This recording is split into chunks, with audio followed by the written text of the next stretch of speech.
You worked with Dan from the Black Keys on this, so tell me about that. Yeah, so this is my 4th record I've done with Dan. So I did my solo album with Dan, Shannon in Nashville, and then the Clams did Onion, and then we did You're the Spider, and then we did this Moon is in the Wrong Place.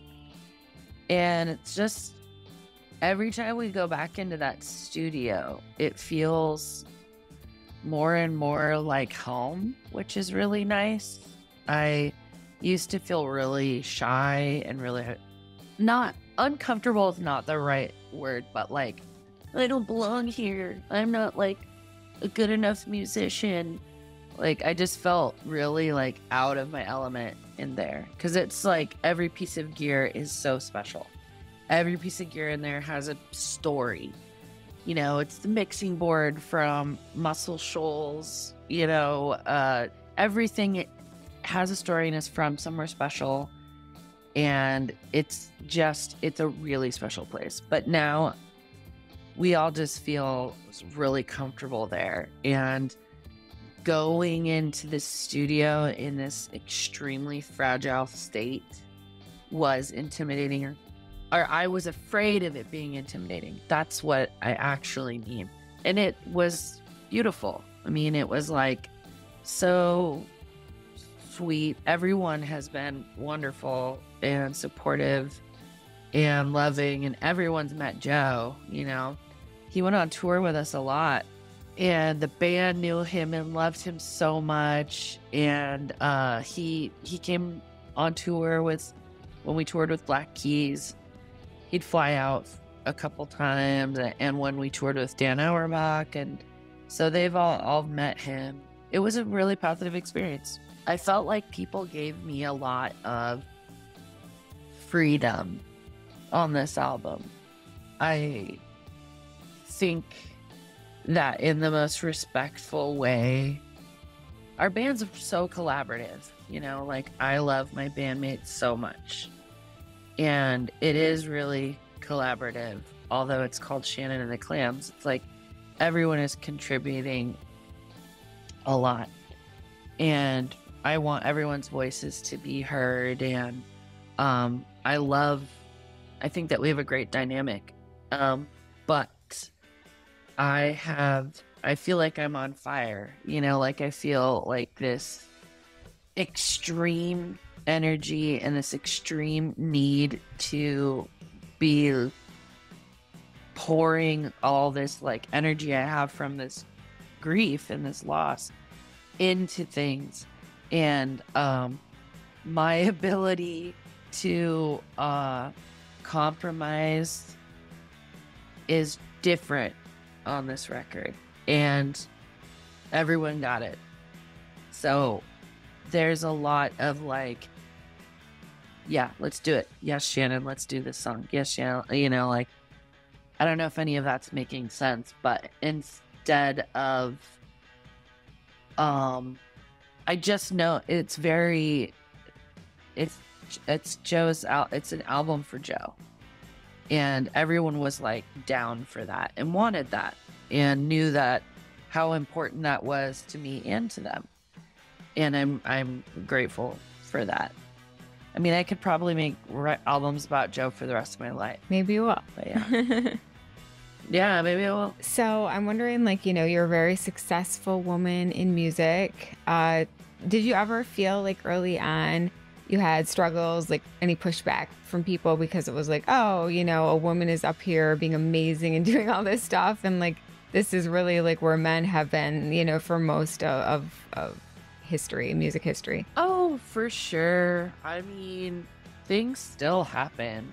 It's unbelievable what people feel comfortable with, you know, with saying to women. And then people totally try to pit women against each other, and I don't understand that. But I know in my early days, I was a victim of that and guilty of that, of feeling like jealous or having certain girls hate me and having no idea why, but me feeling jealous and thinking like, oh, they think that better than me because their band's more popular. And it's like, oh my God, none of this matters. We all, you know, we should all be like building each other up and like supporting each other. And it's so much more like that now. Like I really feel so much more supportive and supported by other women, and like am stoked for them. And it's really sad that anyone is ever feels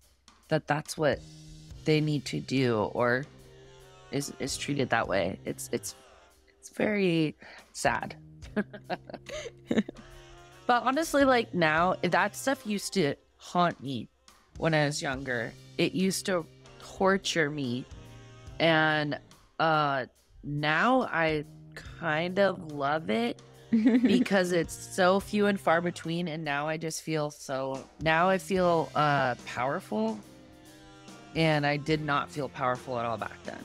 I felt totally susceptible, and it would take me down and ruin a show and haunt me for days. But now I like laugh and I'm just like, you are a fucking dinosaur.